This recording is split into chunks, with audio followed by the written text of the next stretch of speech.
bleach, and the exaggerated swagger of Hollow Ichigo / Zangetsu. Ichigo! What's the difference between a king and his horse? What the hell are you saying? And I'm not talking about obvious stuff, like one's an animal and one's a person, or one has 2 legs and one has 4. There's only one answer. Instinct! You're weak! Ichigo! I want to talk about psychology today. With this topic, I don't want to come across too intellectually superior, but it will be hard, yo. And since Bleach has the literary and artistic equal value of 100 Shakespeare scripts, I'm not even kidding, I think it makes sense. Out of the many swagged out elements that Bleach has, be it fashion, style points, or aesthetic freshness, one character, one speech always stuck with me. Honestly, I just found him to be dope as fuck. Wu-Tang Clan, how my angels get up. Life on life, tell me how you're set up. Nigga ask me how I'm doing this year. I'm better. Crisis, prices, don't tell us. T4, blood, check levels. Nigga ask me how I'm doing this year. I'm better. When we are first introduced to the White Hollow Zangetsu thing, he has the appearance of an exact counterpart of Ichigo, especially in terms of color contrast. I mean, he's like super white. In fact, he's so white that fans gave him the nickname shirosaki, a wordplay on shiro, which means white in Japanese, since kudo as in kurosaki means black. It also reflects his personality as an evil alter ego, being completely unhinged, constantly dissing and mocking Ichigo for being so pathetically weak. Because unlike Ichigo, he doesn't ever hesitate, there's no restraint, no moral dilemmas, no fear. He's driven by pure animalistic instinct, and in that way, he's everything Ichigo fears about himself. In this constant, condescending reminder that Ichigo is weak, he declares his superiority by claiming that he's the rightful owner of their shared body. If Ichigo simply does not fully dominate over his inner hollow, he's unfit to be in control. During the fight against Byakuya, right before Ichigo loses the fight and his bones break from his own spiritual pressure, Shirosaki completely takes over and instantly, aggressively goes for the kill, not wasting 1 second. I mean, of course he does a little trash talk because game is game, but still, he literally saved him because Byakuya wasn't even really hurt until this dude showed up. So in a moment of crisis, Ichigo's inner hollow let out all his suppressed feelings of raw instincts. Ichigo's side that doesn't hesitate, doesn't question, doesn't fear. This is the essence of the shadow, a concept introduced by the Swiss psychologist Carl Jung. The shadow self represents the part of our unconscious mind that represses anything that doesn't align with our given morality or rational thoughts. In other words, any desire that would be judged by society, friends, or even ourselves is hidden away in the shadow. It's our dark side, inner demon, alter ego, inner hollow. Or even Slim Shady. I guess there's a Slim Shady in all of us.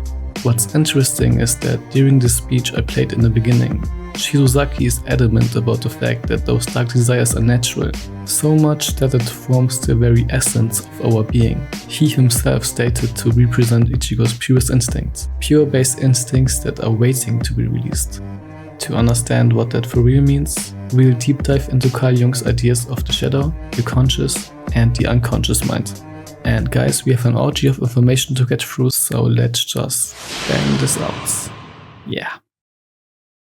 Now, you see, while I am talking, I'm conscious of what I say, I'm conscious of myself, yet only to a certain extent. Quite a lot of things happen. Carl Jung spent his life trying to understand the human psyche, but the more he learned, the more he realized how little we actually know about it. The psyche is basically your entire mind, which Jung categorized into 2 different elements. For one, there's the conscious mind, which is made up of things that we are aware of, like having active thoughts, ideas, decisions, like your decision to watch this video. And we have the unconscious, which is the hidden part of your mind. Anything that you don't actively think about, but still influences you. Both coexist in the same realm of the psyche, with no separation. Imagine your psyche as a dark stage and there's a spotlight shining on it. Wherever the spotlight shines on inner thoughts and mental processes, they become conscious, but when it moves away, they become unconscious again. Jung believed in order to truly understand yourself, you need to move the spotlight around and explore what's hiding in the dark. The content in the unconscious itself is divided into 2 categories, the personal and the collective unconscious. The personal unconscious is your own unique hidden mind. It holds forgotten memories, experiences, and repressed feelings that didn't align with your desired self-image. The collective unconscious is a universal inherited layer of the unconscious mind shared by all humans. Just like we inherit physical traits, we also inherit fundamental psychological traits that influence how we think, feel, and behave. It's the deepest layer of the psyche, shaped by the entire history of the human species. Carl Jung called these traits archetypes, and they are inherited ways of thinking and experiencing the world. Just like biological instincts, but on a psychological level. So to reiterate, so it's not confusing, because I know it's a lot, your personal unconscious is unique to you, and the collective unconscious is something we all inherit, shaping how we think and experience the world. What makes this so interesting to me is that in each one of us exists a kind of universal wisdom, shaped by the experiences of every human who's ever lived. Which brings us back again to Shirosaki's speech about instinct, because one archetype of the unconscious in particular aligns well with the relationship of the hollow and Ichigo, the shadow archetype.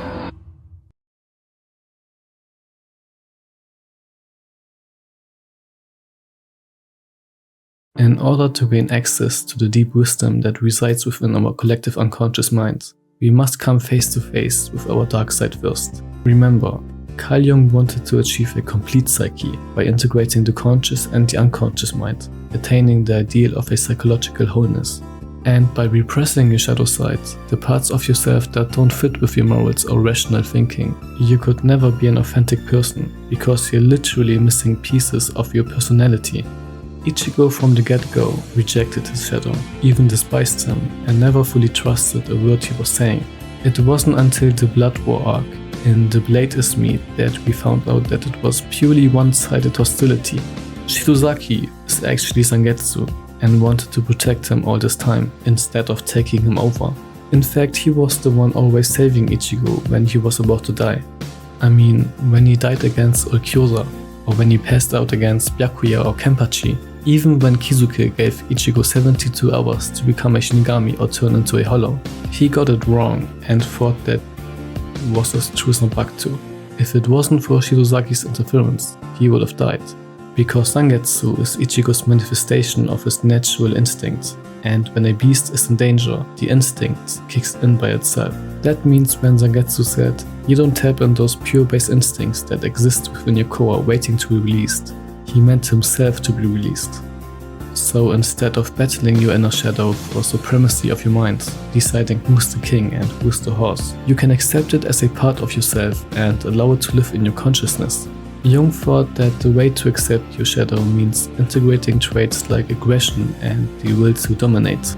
Aggression is an instinctual drive of the shadow that if you don't confront it, like Ichigo didn't want to face his hollow side, it can take control of you, leading to destructive behavior, like whenever Zangetsu showed up and fucked up his opponents, basically. But there's also a psychologically healthy side to it, that civilized society doesn't really want to acknowledge. A side which gives you confidence in the face of fear and determination to take control.